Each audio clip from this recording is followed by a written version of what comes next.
Hi, so today we're going to talk about measuring resting metabolism or resting metabolic rate.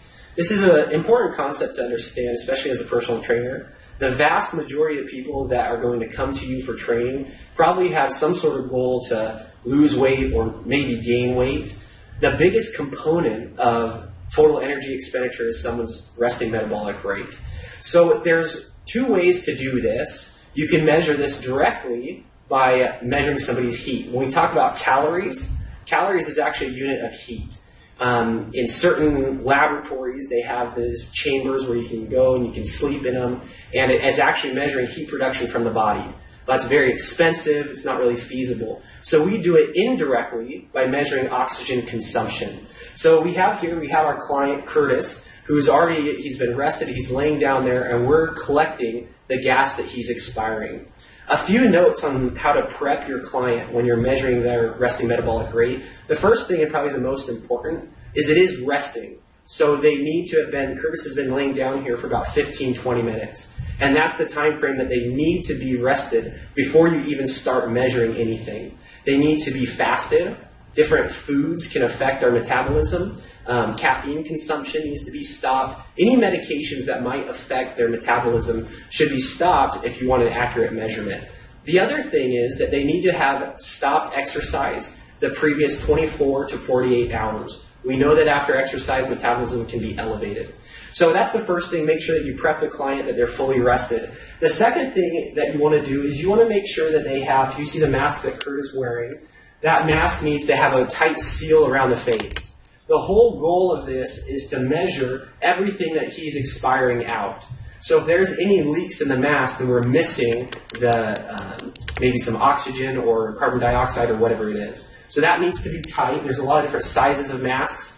Typically, different companies will have something that has some sort of gauge. This company, you put this on the brim of your nose, and wherever the bottom of your chin lines up to, it says if you need a small, medium, or large. Okay, so you need the correct size of mask.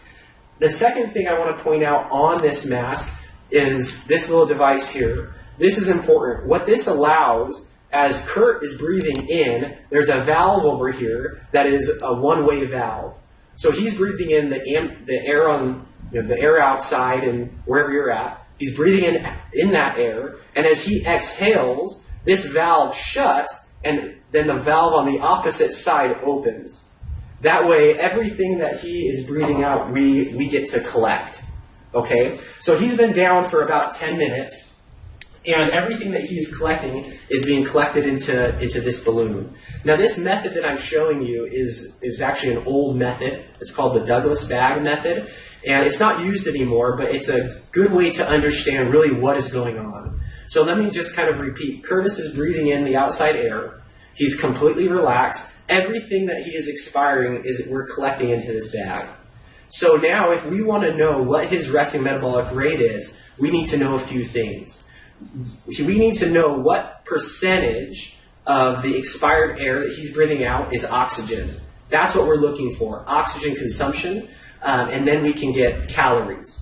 So he's been breathing out into this bag, and we'll go ahead and unplug this. We'll go ahead and let Curtis just stay there. And I'll twist this to where we're not going to lose any air. The first thing that you would need to do is get a sample of this gas. There's a lot of different devices. We don't have one here, but you would hook this up to some device, and it would actually tell you what percentage of this is oxygen or carbon dioxide or nitrogen. Those are the three gases that we breathe out in normal day-to-day activities. So you get a percentage. It's typically around 16%. So we have 16% of this is oxygen. The second thing that we do is we need total volume. So we need to know in 10 minutes how much volume did Curtis breathe out.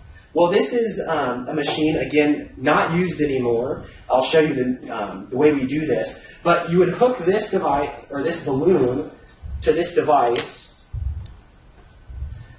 and then as I'm squeezing the air out, there's a little dial up here, which is telling me how many liters of total volume he has expired during that 10 minutes. Okay, so you would proceed to squeeze that out. Once you do that, then you have the total volume that he has expired, and you have what percentage of that is oxygen. Well, that's what we're looking for to get a resting metabolic rate. And then you get a number, which the average is about 3.5 milliliters of oxygen per kilogram of Curtis's body weight per minute. And that's a normal resting metabolism. We don't use this method anymore. We have a lot simpler way to measure this. Curtis can go ahead and continue to lay there. And we have machines that will do all of that for us. So same idea, Curtis is laying there, he's rested, okay? Curtis is breathing the outside air, and he's expiring everything that he is breathing in. There's a little box down here. If you don't see it, that's okay. That box is taking a sample of what he is breathing out, and he's telling us what percentage, or that box is telling us what percentage of everything Curtis is breathing out is oxygen. It's also telling us the volume that he is breathing out. So instead of using this archaic machine, we now have on our screen a live feedback of what's going on with Curtis, of how many calories he's burning per minute. Now, we're going to kind of segue, and there's a part 2 of this video that is going to show how you can use this data to tell your client, okay, this is how many calories you need to eat. And it also will actually tell us information on, is Curtis burning more carbs or more fat, which again can help us tailor a program to our client.